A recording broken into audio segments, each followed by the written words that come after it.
You're listening to the Cyberwire Network, powered by N2K.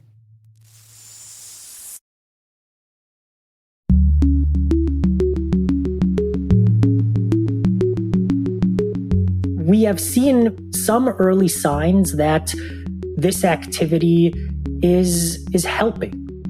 Hello, everyone, and welcome to Caveat, the Cyberwire's privacy surveillance law and policy podcast.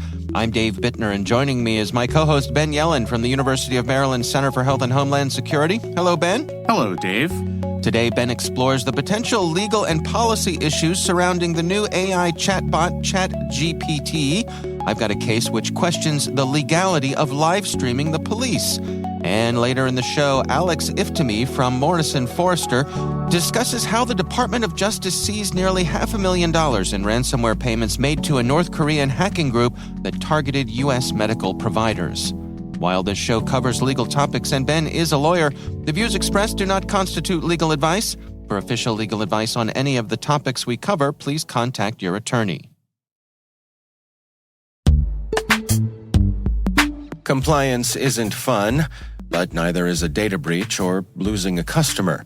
That's why Drata automated it. With automated evidence collection, over 80 integrations, and 24-hour monitoring, Drata automates the compliance process and keeps you audit-ready year-round. Drata supports over 14 frameworks, including SOC 2, GDPR, HIPAA, and ISO 27001. With over 455-star reviews, Drata is the highest-rated cloud compliance platform on G2. Listeners of the Cyberwire Daily can get 10% off Drata and waived implementation fees at drata.com/partner/cyberwire.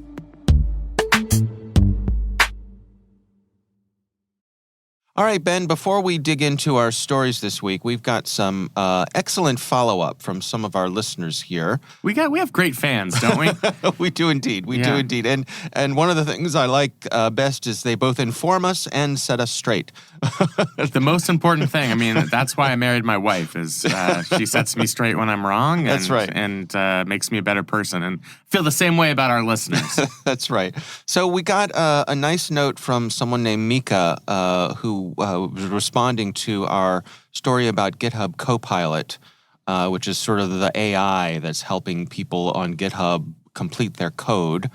Mika's correspondence is too long to read here, but to summarize, basically what he suggests is that GitHub Copilot has been a useful tool for software engineers since it was first released to the public, but there have been legal implications around its usage. Its auto-completion of code examples verbatim from books, including local variable names, raises the question of whether this violates the author's intellectual property rights. However, it could also be seen as a positive example of machine learning. Ultimately, it is hoped that GitHub Copilot will continue to improve and remain a useful tool in the future. What do you think here, Ben? It was a really interesting email. One of the things this listener talked about was there are books that are written by pioneers in coding, and they will write down some of their code examples in the book. Now, the book itself is copyrighted, but if you input the code into this GitHub artificial intelligence copilot, then it's going to be used to suggest coding solutions to whichever problem you're trying to solve. Mm-hmm.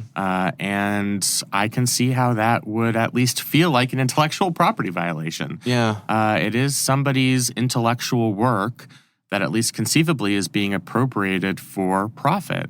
Right. But the other aspect of this email, which I think is really interesting, is Copilot's really useful. People who code for a living really like it. They do. Yeah, they do. We got several other notes from people who are saying, like, yeah, I get it, but boy, is this thing nice. Yeah. And it's one of those things where if you can come up with some framework that protects intellectual property rights, I don't think you want to throw out the baby with the bathwater, if that makes sense. Yeah.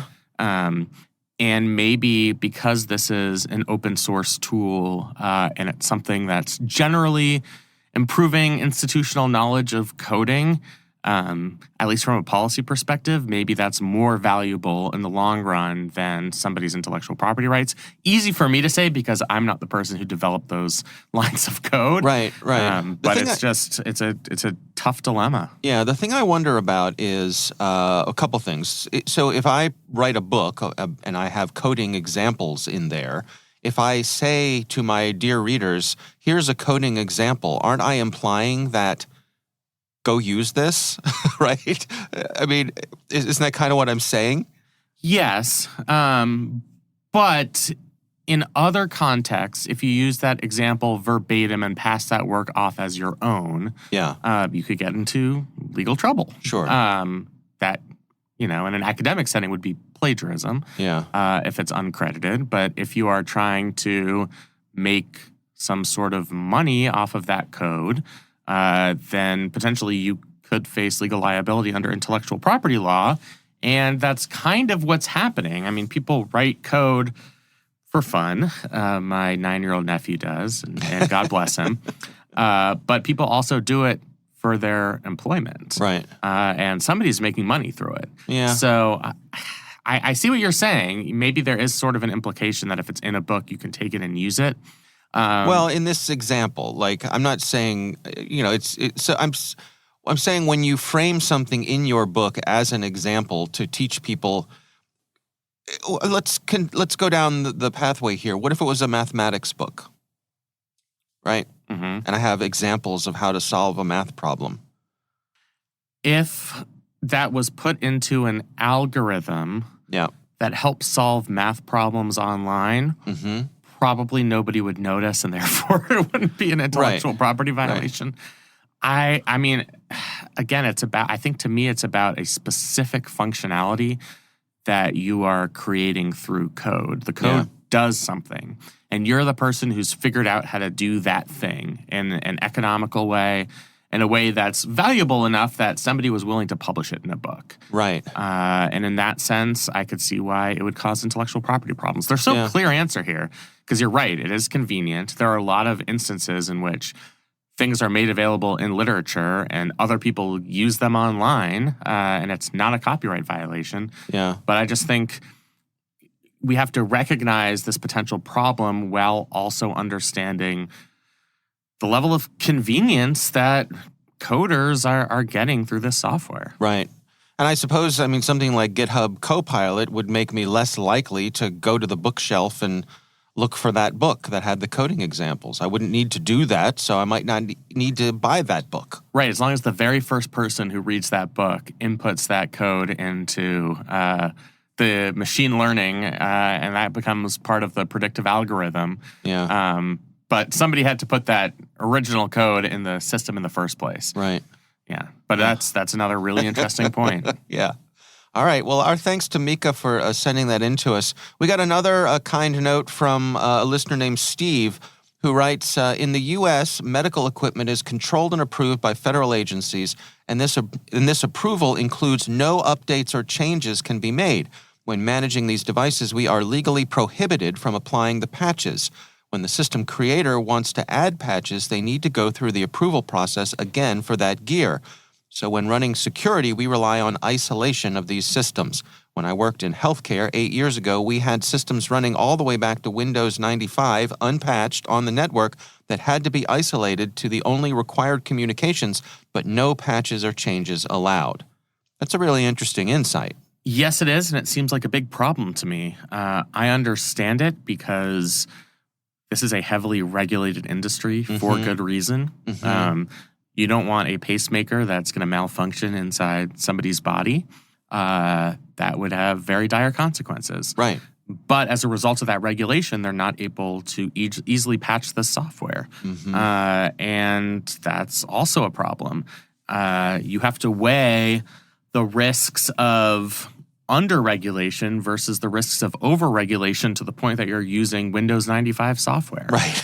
And that's really a problem that Congress should solve. I mean, they're the ones who should consider all these issues. I'm hoping that the Patch Act, which we discussed on our last episode, helps to address this shortcoming. But it's just really interesting to have a reader describe how this works in the real world. Yeah. Yeah. No, I appreciate it. And Steve, thank you for sending that in to us. Really interesting insights. We would love to hear from you. Our email address is caveat@thecyberwire.com. All right, Ben, let's jump into our stories here. Why don't you start things off for us?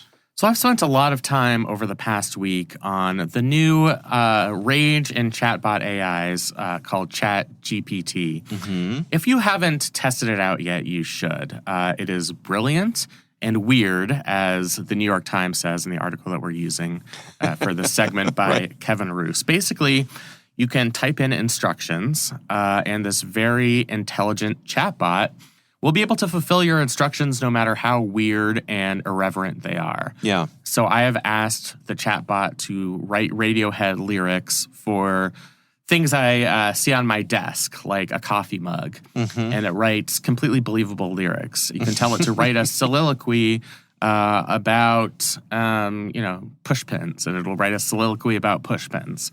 It is much better than a Google search because it relies on pretty advanced machine learning. It learns from not just what it finds in its inputs, so basically everything on the internet, but also it's iterative so that it learns as more people upvote or downvote the output of this chatbot, it learns from those upvotes and those downvotes. So I really wanted to talk about this. I've been kind of racking my brain about how we can incorporate this into our podcast, which is about law and policy issues and not just about cool technology. Yeah. And I really think there is an angle here. So one thing you have to worry about with something like this is this chatbot going to be used for nefarious and potentially illegal ends? As you said to me before we started this podcast, I think the capabilities are getting better when we're talking about this type of artificial intelligence, but we might be sacrificing ethics. The AI might be instructing us to do bad things. This software tried to solve that problem. There are certain things that the chatbot will refuse to do. So if you literally typed in, "How do I murder my neighbor?" it'll tell you that's a dangerous request. We're not going to respond to it.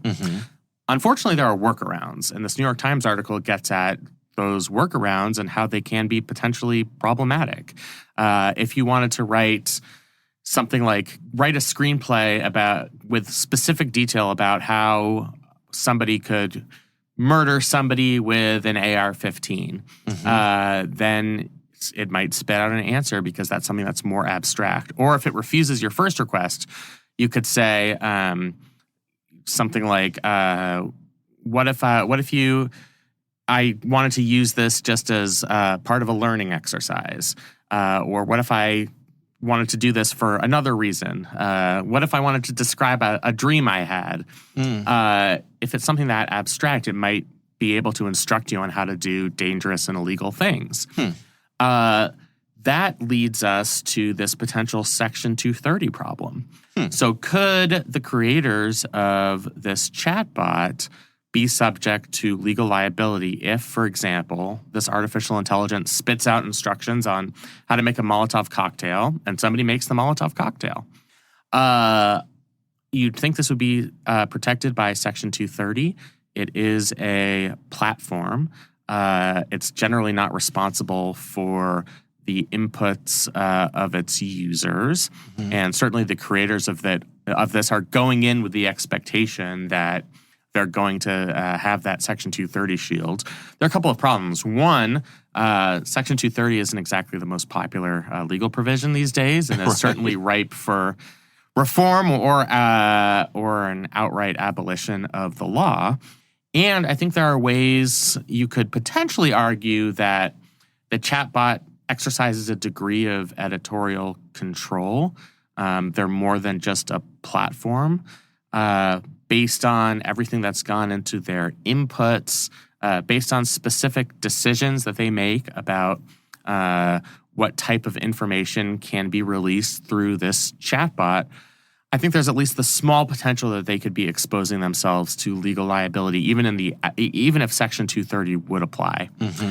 So I wanted your take on this. I have spent a lot of time playing around with this, as I know you have, and Yeah. I just want your general input on it.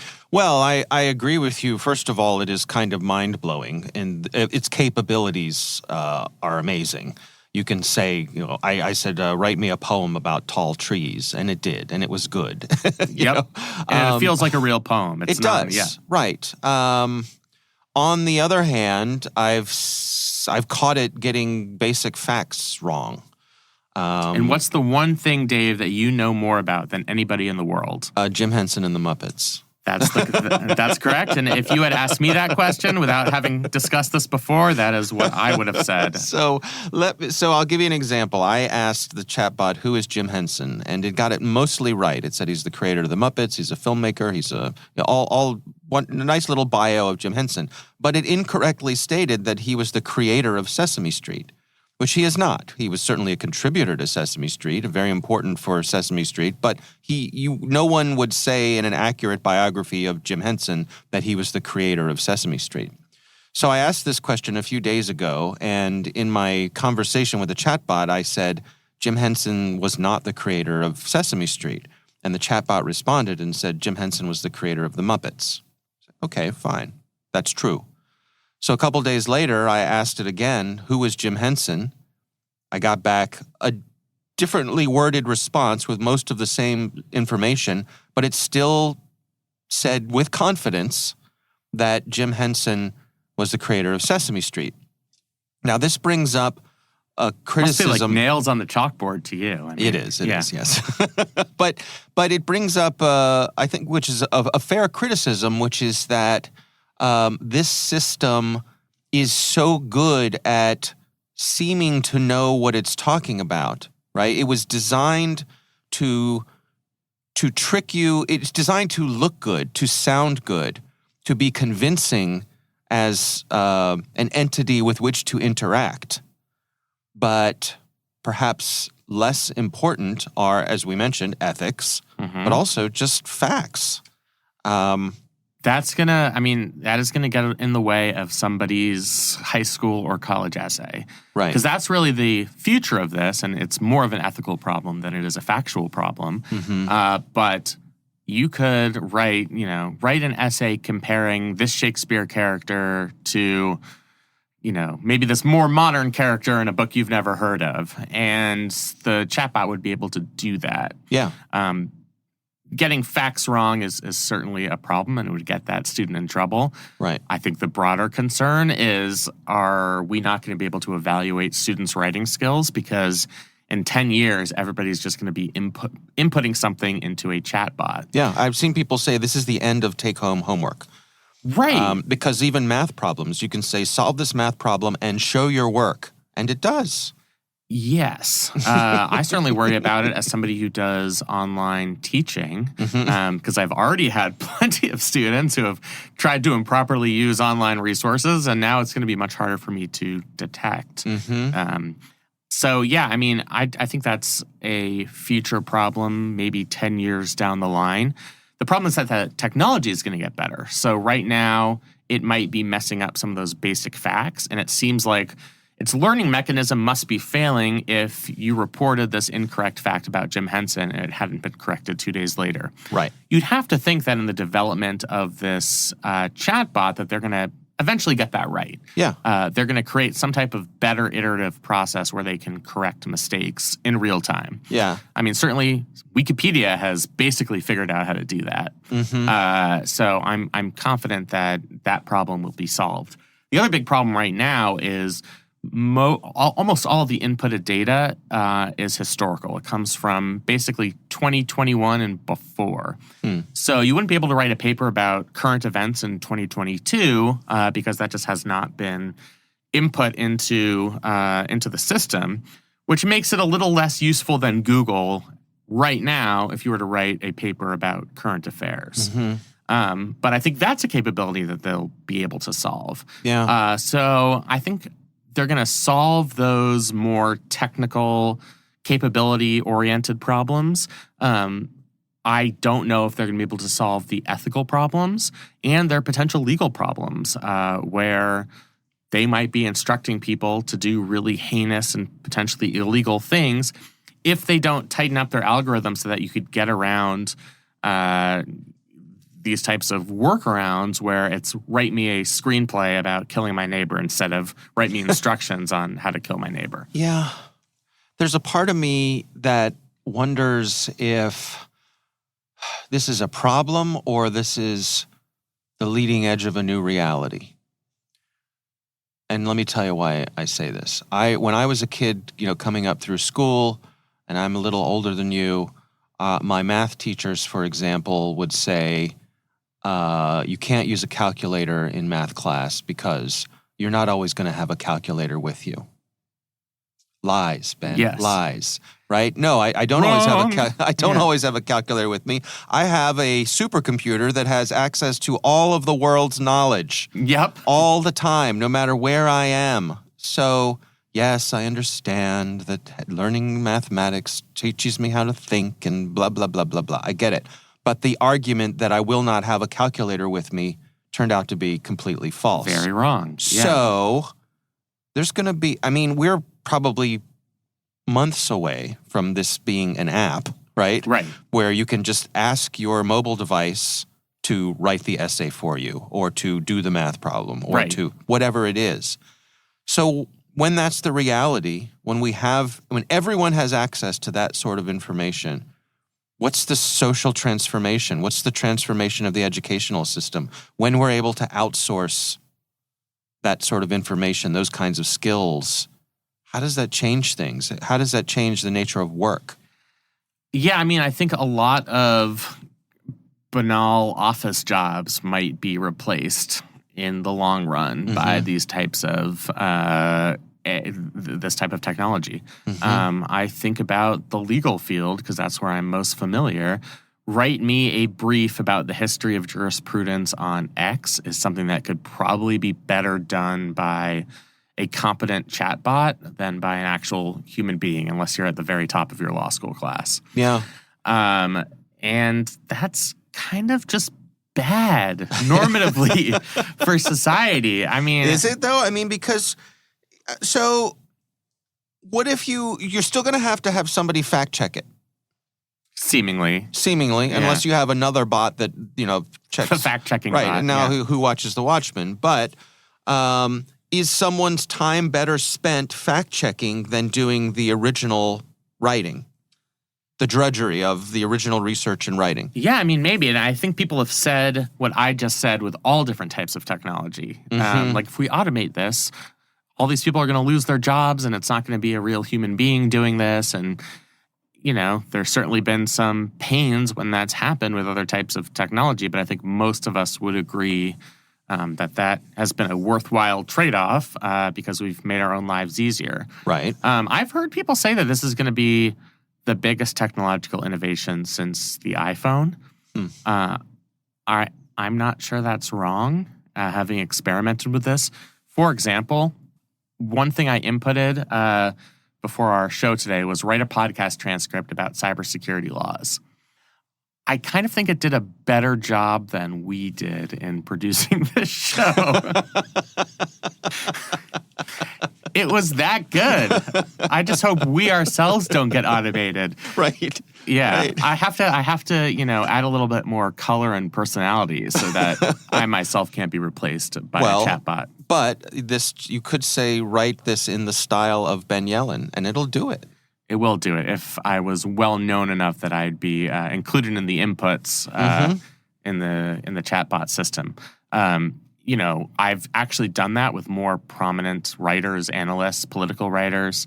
You can pick any columnist that you like to read. Let's say it's David Brooks in the New York Times and say, write a David Brooks column about humidifiers. I'm just looking at things I see around the room it would do a great job at writing a David Brooks column about humidifiers. I know I'm kind of extolling the virtues of this while also worrying about the longer term implications. And I actually think both of those instincts are valid. Yeah. How do you know what's real and what's not, or what's artificially generated or not? Because this is creating things on the fly in a unique way each time, what are the tells? How are you going to know? How is it right now? You're a teacher, right? You have plagiarism tools at your disposal to find out if your students are not doing the right thing. What are the tools going to be to prevent this? Is that possible? Or are we going to have to does the future mean we assume that everyone has access to this and we adjust how the world works because of it? I think that's possible. I think that's possible in the long run. Again, they're going to have to perfect some of the imperfections, and you've identified one of them. But they have smart enough people that I think that's eventually going to happen. I did see a really interesting example of this where there was someone who was a coder, a software developer, who had, I believe it was a family member who had trouble with written communications. This was someone who was a small business owner, had like a landscaping business, fine with interpersonal communications. This is not someone with a developmental disability or something like that, just really struggled with written communications. And so what they did was they created an automatic pathway for this person to send an email to a Gmail account. The Gmail account would then feed that contents of that email into this chatbot and ask the chatbot to return a properly worded, polite business email. That's really useful. I mean, that's going to be really helpful. Right. Yeah. Right. And so this person who, again, struggled with just the written word, now in their daily business goings-ons, has beautifully written interactions with his customers. That's really helpful. It is. And then you worry about, well, what happens when you get into the real world and you're meeting somebody face-to-face and they realize that this was all a facade. You really don't have social skills. Well, but that was part of the point here. The person who did this said this person does have social skills. They just can't express it in writing. Writing is the thing that is the problem. If you're face to face with this person, you would have no idea that they had a writing issue. So isn't that fascinating? It is. Yeah. I mean, I think the potential here is limitless. Mm-hmm. In terms of things, if we can improve accuracy, like instant medical diagnosis, or ways of developing a good Thanksgiving recipe without doing the type of specific Google search you'd have to do to be like, give me a Brussels sprouts recipe. You could say, like, concoct the perfect Thanksgiving dinner. And that's something that would be really awesome. Yeah. With these limitless opportunities comes some level of trepidation and risk. Yeah. I guess that's a big part of it, isn't it? That when we're faced with something that has the vast capabilities that this seemingly has, and I don't know about you, but I'm not 100% sure how much is it just pulling the wool over my eyes. Is it, right? How much does it really know? Or how much of it is it just a really good con man? Is it convincing me that I really need to buy that monorail? I don't know. And so that makes me uneasy. The chatbot Lyle Lanley. Yeah, it just makes me uneasy. Well, it put New Haverford on the map. That's right. So, it's more of a Shelbyville idea. It's more of a Shelbyville idea. All right. Well, I think you and I could probably talk about this all day. We could. I just saw somebody post on Twitter, here's a Ben Shapiro monologue attacking Joe Biden for falling into a vat of soup. Okay. And it sounds like Ben Shapiro, and it's really funny. So, I mean, it's certainly been a week worth of fun entertainment and interactions among myself and my friends. Mm-hmm. Yeah. I guess be careful what you ask for, right? I know. But it's so exciting too. That's the thing about it. It's darn fun. It's a land of contrasts. That's right. All right.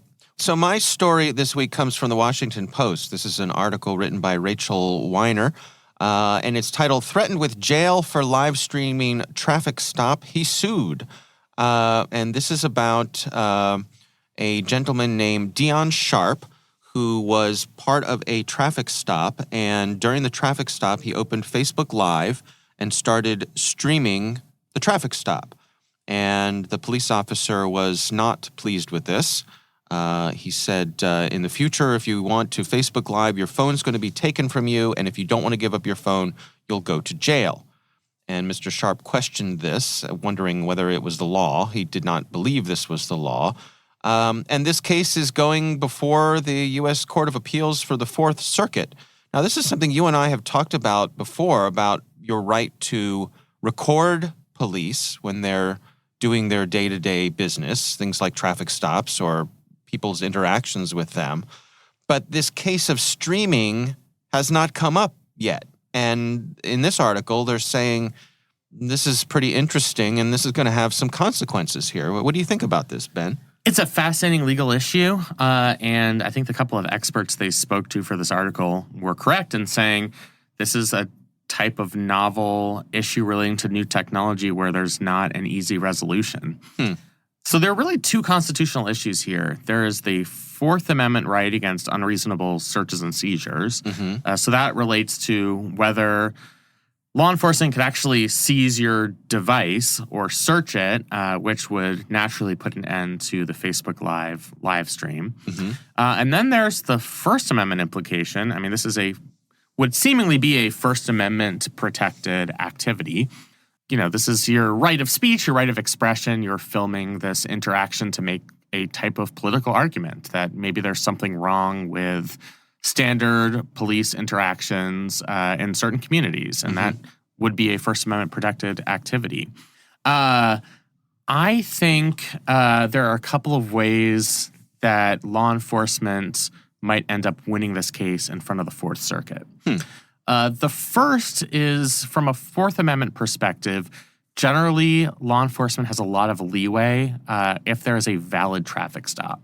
So if they pull you over for having a busted taillight, they can generally search your car without having separate probable cause that something is amiss. If they notice the smell of marijuana or a broken bottle on the a broken beer bottle on the floor of the passenger side seat, they could be justified in searching and potentially effectuating an arrest. So cops do have a lot of leeway in traffic stops generally, and that might help them in these particular circumstances.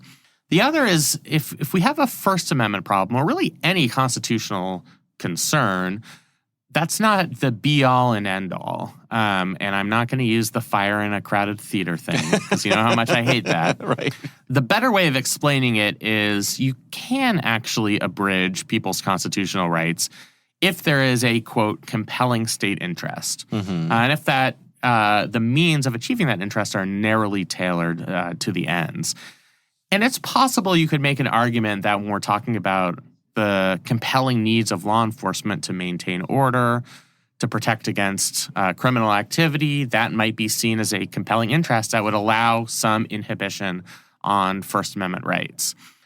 So I don't think, even though personally I think instinctively we want to give people the ability to record these interactions, and it makes sense under the First and Fourth Amendment that they should be able to do that, I think there are ways that law enforcement still might win this case at the Fourth Circuit.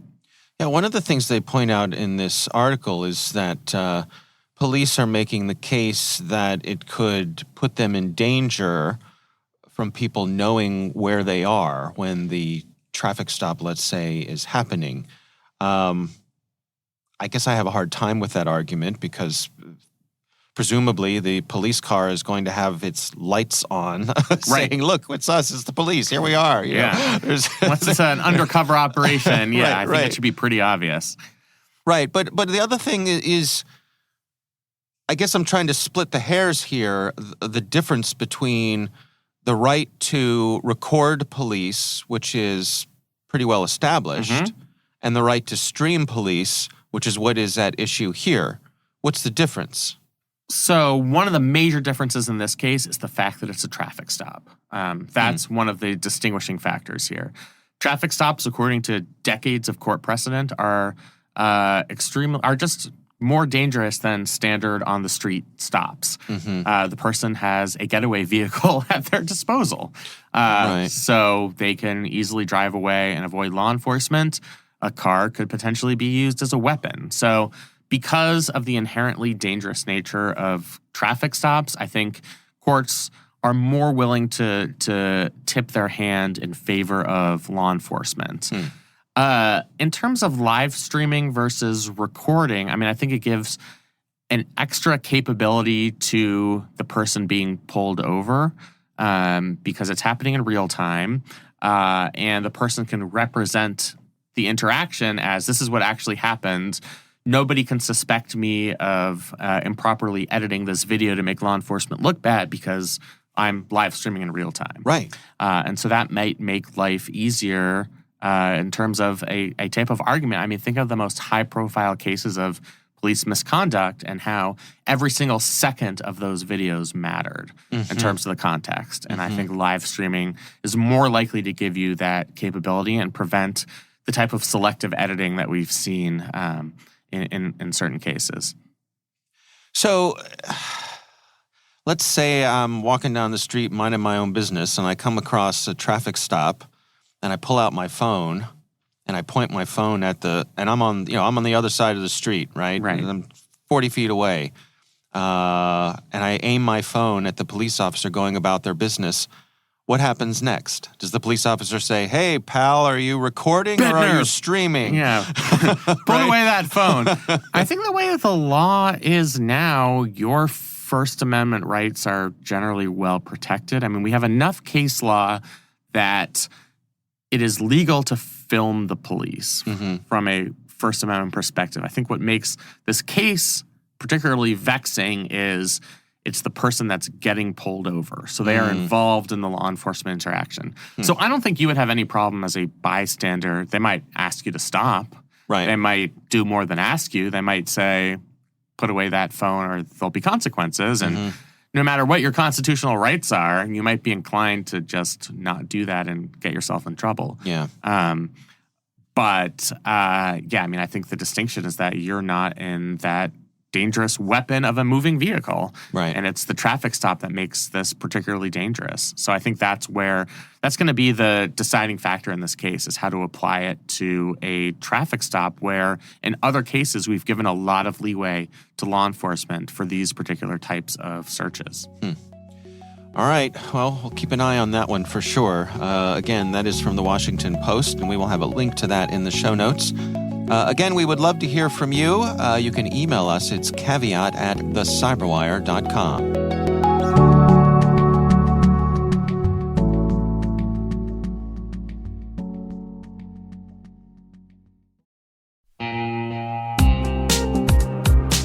Meet Mimecast. They're in the business of taking companies at risk of cyber attack and putting them at ease. Picture this. It's Monday morning. You're cruising through hundreds of unread emails. Your impulse to promptly click, download, or respond could be a prompt to launch a cyber attack. An email address is a direct digital path to the mind, the machine, and the data of every person in your organization. It needs better security. I know what you're thinking. I'm all set. I have Microsoft 365 protection, Dave. It might not be enough. That's where Mimecast comes in. They've developed a system that fortifies your email security and reduces costs, risks, and complexities, enabling you and your business to work protected. So before you click your next email, visit mimecast.com to start your free 30-day trial.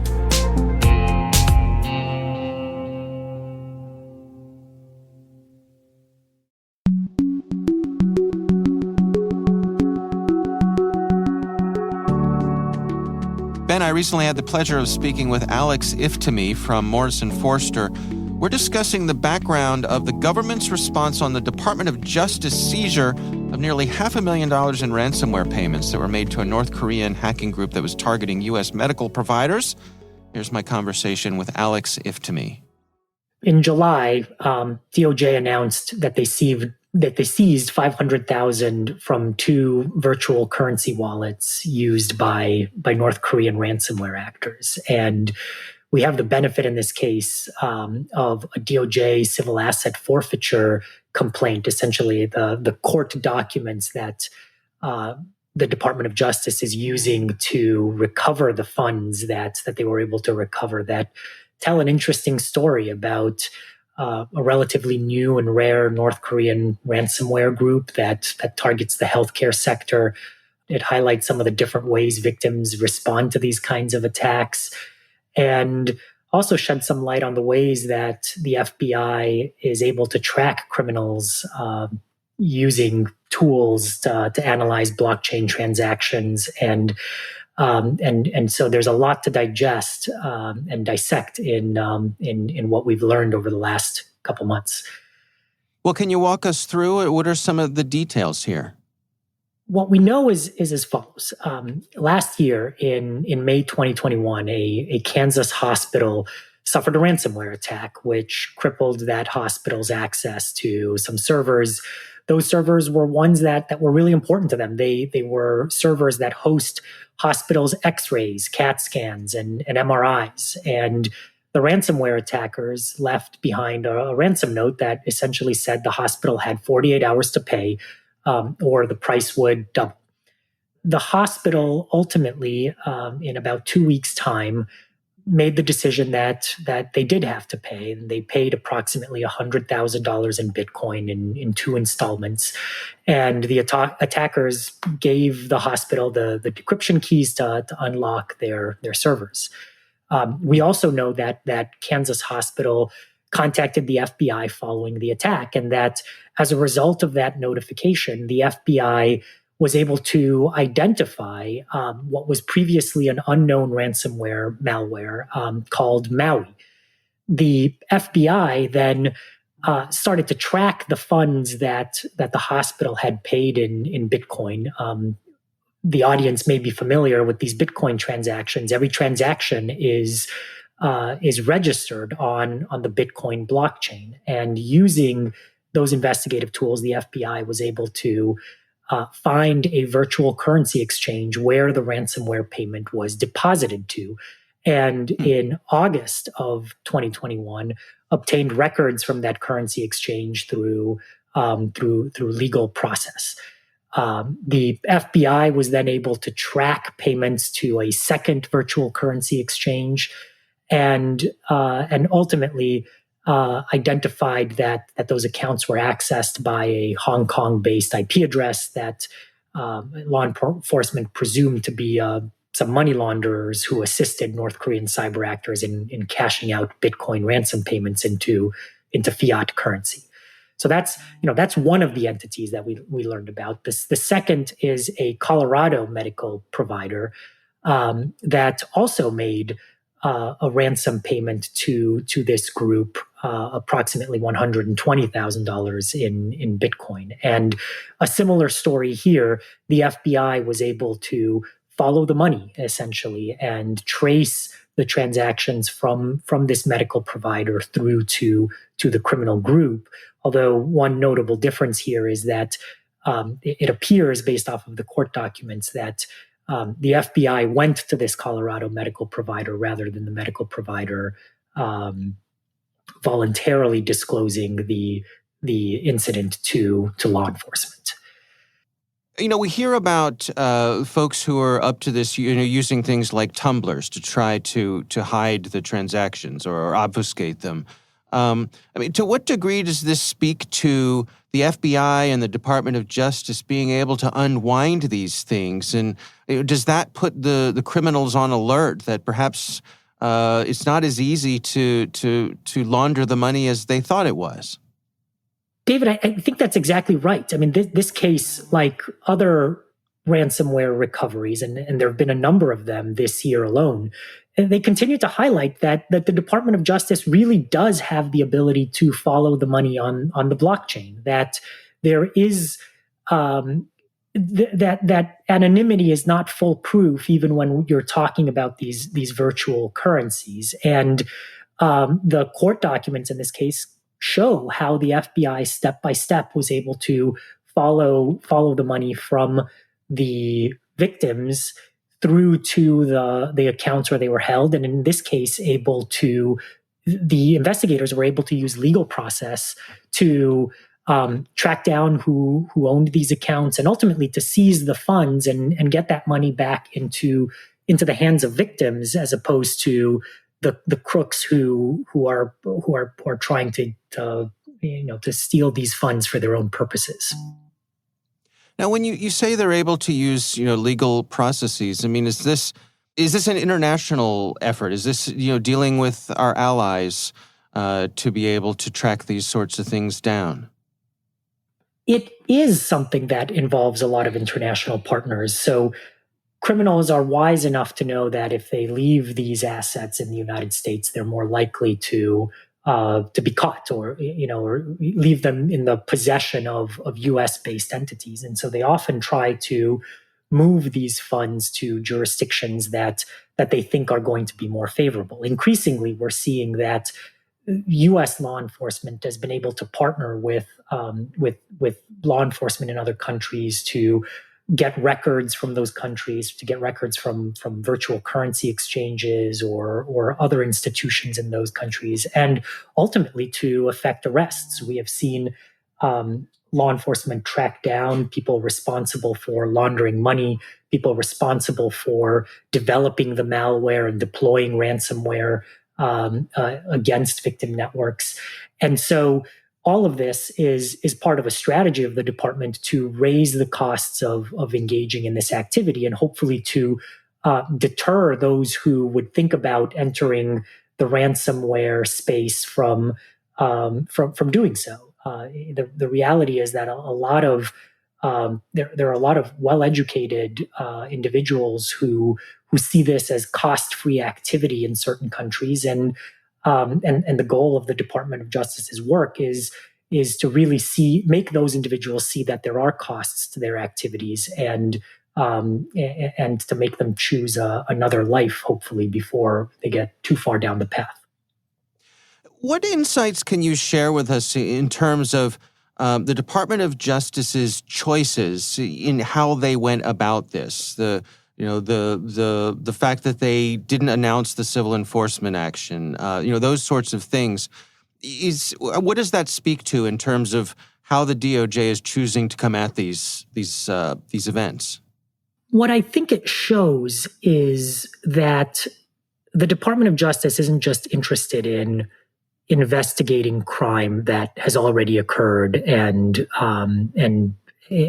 charging that type of crime and hopefully finding the people responsible and holding them accountable. Certainly, that is an important function for the Department of Justice, but it's not the only one. And what we've seen here is that they've adopted a strategy to disrupt these actors from being able to use their capabilities, from being able to take advantage of their ill-gotten gains, and to not just play defense, but also to play some offense. And some of those capabilities include, as you note, using search warrants and court orders to seize stolen funds. They've also been used to seize domains, command and control servers, other infrastructure that's used by these cyber criminals, with a goal of disabling their ability to conduct these types of attacks against the U.S. private sector and really the global private sector. And we have seen the Department of Justice use these kinds of seizure tools to take down global botnets, which some of them are controlled by state-sponsored groups, others by criminal groups. We've seen them use search warrants coupled with other technical tools to remove malware from victim systems to help victims avoid the type of compromise from these sophisticated actors that the government is concerned about. And we've also seen, like we saw in this particular ransom case, the use of search warrants and civil asset forfeiture authorities to seize the cryptocurrency wallets, the stolen property, and where possible, to return it to victims. Do you suppose that this is making a dent? I mean, this was, we're dealing with North Korea here, who, of course, sort of has a unique position on the global stage. What do you think here? I mean, is this just low-hanging fruit, or does this make a real difference on the global stage? I think time will tell. That is the key question. We have seen some early signs that this activity is helping. We have seen on the margins that fewer victims are paying ransoms, at least as a percentage of the victims that are being attacked.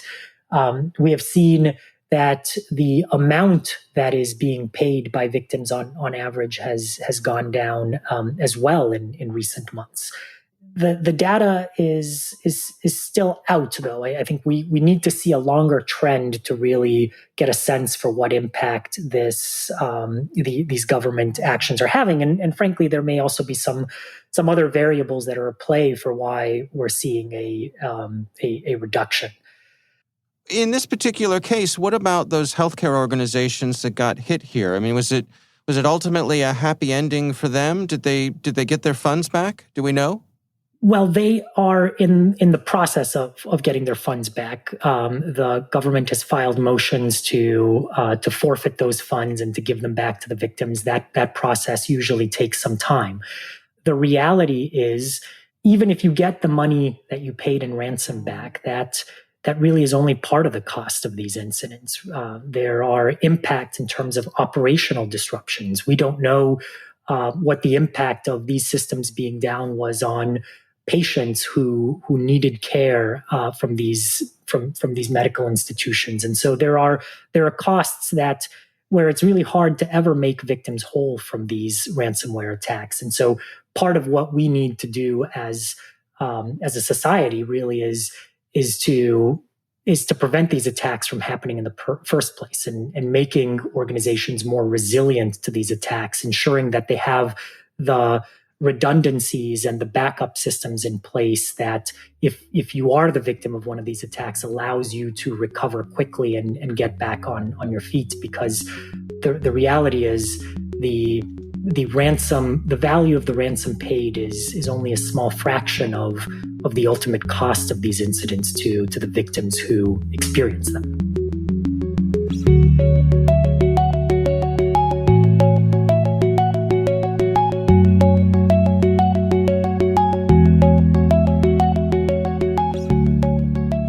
Ben, what do you think? It's really a fascinating story. I kind of am a little encouraged by the capabilities of the Department of Justice to access the blockchain and to block the financial transactions involving cryptocurrency. This isn't easy, and when we're talking about a scale of millions of ransomware attacks, and they are increasing exponentially. Eventually, that's going to exceed the capabilities of the Justice Department, even in high-profile cases involving foreign actors. So, I think we're going to have to add resources to the computer crimes division of the Department of Justice. But I found it to be interesting and encouraging. Yeah, absolutely. All right. Well, again, our thanks to Alex Iftimie from Morrison Foerster for joining us. We do appreciate him taking the time.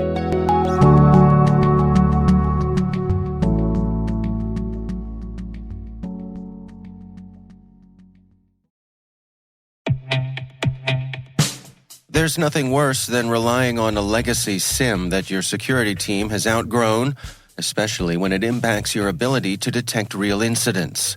Hunter's SOC platform offers built-in, always up-to-date detection rules and automatic correlation that allows SOC analysts to focus on higher-value tasks that impact your organization. It's time to move to a platform that reduces risk, complexity, and cost for the SOC. It's time to replace your SIM. Learn more by visiting hunters.security today.